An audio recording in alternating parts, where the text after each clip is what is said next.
So hello guys, welcome to my mini blog. তো guys, ঘুম থেকে ওঠার পরেই ভিডিওটা শুরু করলাম। তো গাইস, ঘুম থেকে ওঠার পর চাদরটা লাথি মেরে ফেলে দিয়ে উঠে পড়লাম। তারপর বিছের থেকে নেমেটিয়ে হুডিটা পরে নিলাম। আর টুকটুক করে ঘর থেকে বেরোলাম, ক্যামেরাটা হাতে ধরে। বিরাসের কেস থেকে কলগেটটা বিরাসটা নিয়ে হাঁটতে থাকলাম।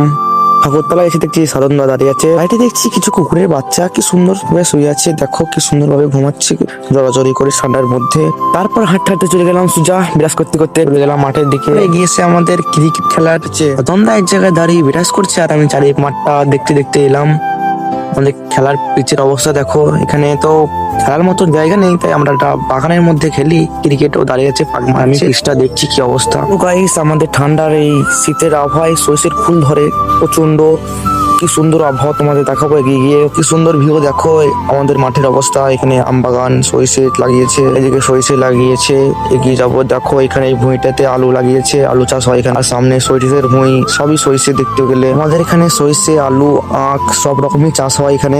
তো গাইস, ভিডিওটা আর বড় করবো না, এখানে শেষ করে দিচ্ছি। টাটা, নেক্সট ভিডিওয় দেখা হচ্ছে।